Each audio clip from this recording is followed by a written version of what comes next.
Hello, this is Randy. Welcome back to Brain Break with Randy and Keitho. I apologize, I've been gone for several weeks.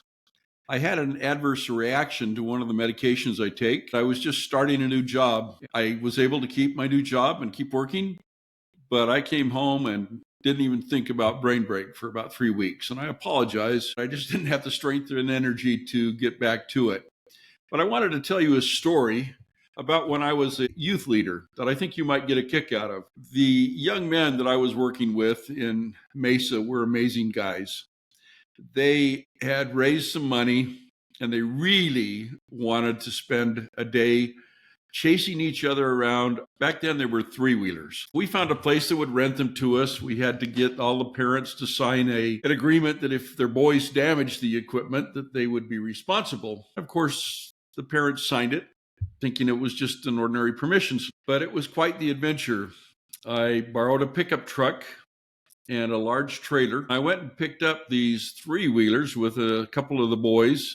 We went over to Phoenix, and then we drove to where we were going to meet in the morning. Now, the three of us spent the night out in a riverbed, and it was cold.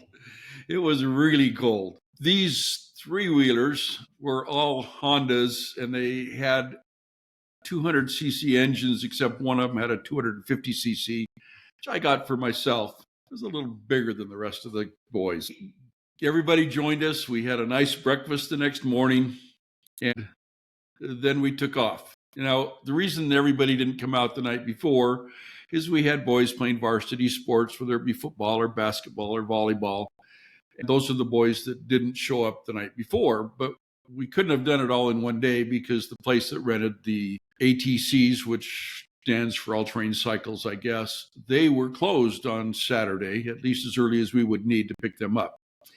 So anyway, we had a great time chasing around. One of the boys who was lighter realized that he could race ahead of me on his 200cc ATC and stay ahead of me. And he could. The problem was he was more interested in staying ahead of me than in being safe. So as we were chasing each other around, I realized he was heading for a big rock.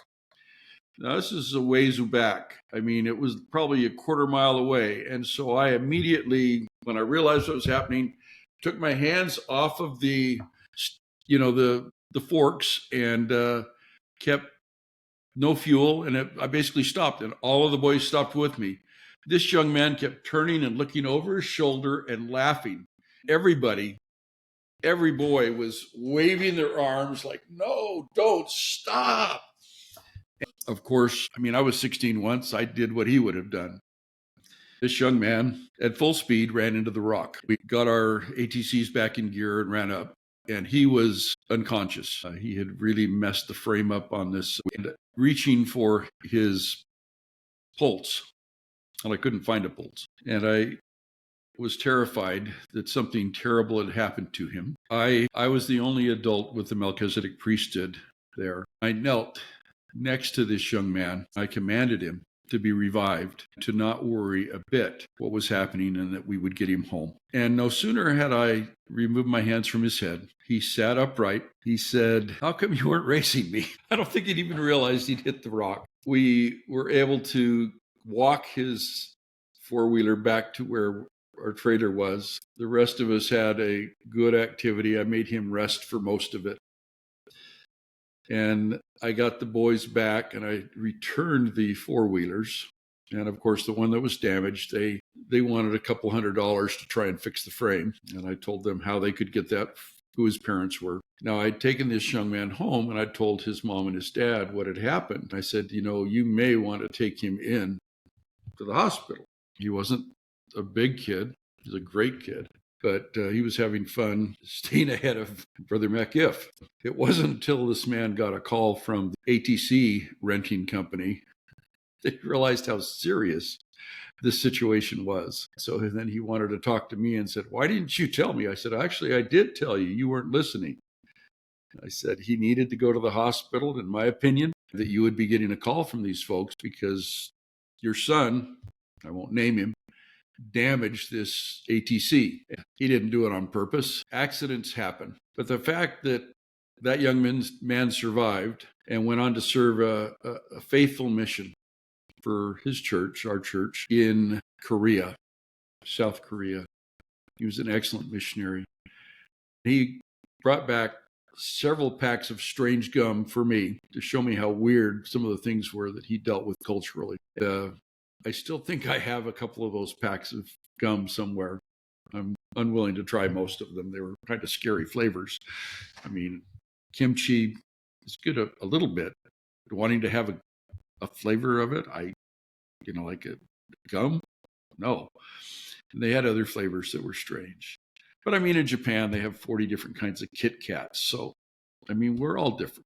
But what I learned from that activity to make sure that the boys realized if I was not going somewhere, they shouldn't go there either. That brings to mind a story of a great leader I worked with in scouting. When I went to Wood Badge, this man looked like Baden Powell.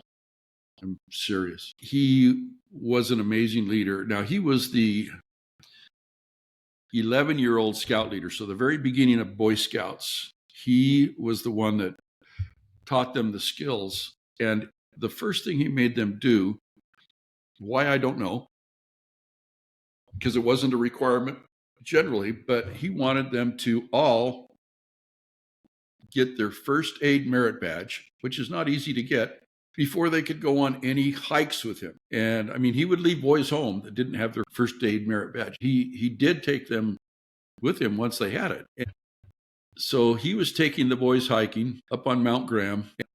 He slipped and hurt himself. One of these 11-year-old scouts turned around and kept him from drowning in the creek, was able to pull him out of the water and then run and get the other scout leader who was ahead of them and tell him what was going on. That other scout leader went back and got some people to help carry my friend home, who probably weighed 175 pounds. He wasn't a huge man, but he was tall. And they got him home, got him well. And I asked him, whatever inspired you to have that requirement where the boys had to get their first aid merit badge so that they could go on these activities with you, all these hikes? He said, I don't know. I just always felt that was important.